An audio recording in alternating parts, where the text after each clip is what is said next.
Como é que se posiciona Vladimir Putin com relação à questão da Sérvia? Parece que a Sérvia está sempre a um passo aí de fazer uma grande aproximação com a Rússia. Como é que você vê isso tudo como especialista no assunto? Sim, na verdade, a Rússia, o Vladimir Putin sempre foi partidário de uma defesa muito mais abrangente da Sérvia. A Rússia, infelizmente, nos anos 90, não puderam estender a sua mão à Sérvia, pois a Rússia, como nós sabemos, naquela época, nos anos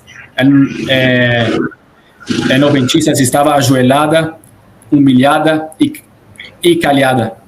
A Rússia estava no governo neoliberal do Boris Yeltsin, com eleições fraudadas nessa década, e a Rússia implementou uma série de medidas neoliberais da economia de Chicago, do consenso de Washington, e isso arrasou com a economia russa.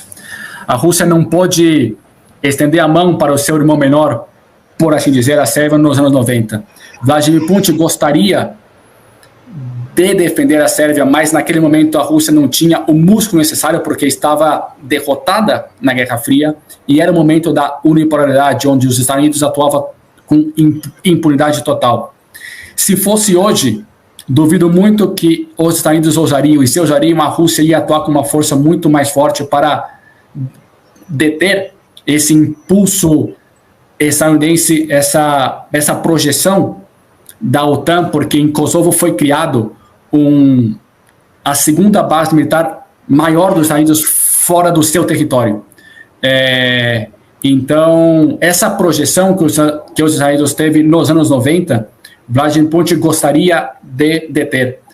Sem embargo, não obstante, não foi possível precisamente porque a Rússia estava mutilada, estava calhada e não tinha o músculo necessário para sostener a defesa de seu irmão menor, como a Sérvia é. E se fosse hoje, Vladimir Putin com o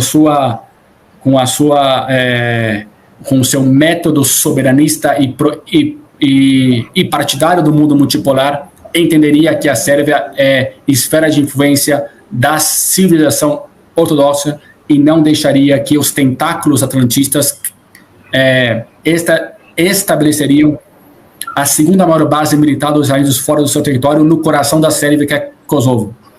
Então, ele entende todos esses elementos culturais, geopolíticos, históricos e civilizacionais. A Sérvia para a Rússia tem que ser entendida como segurança nacional, assim como o Cáucaso do Sul. A região onde está a República Moderna do Azerbaijão, a Geórgia e a Armênia é altamente estratégica. É os Balcãs do século XXI.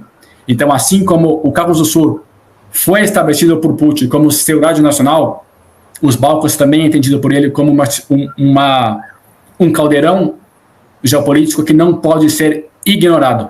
Então, ele entende que ainda é necessário uma operação militar para resgatar Kosovo para a Sérvia e para deter essa influência atlantista nos Balcãs.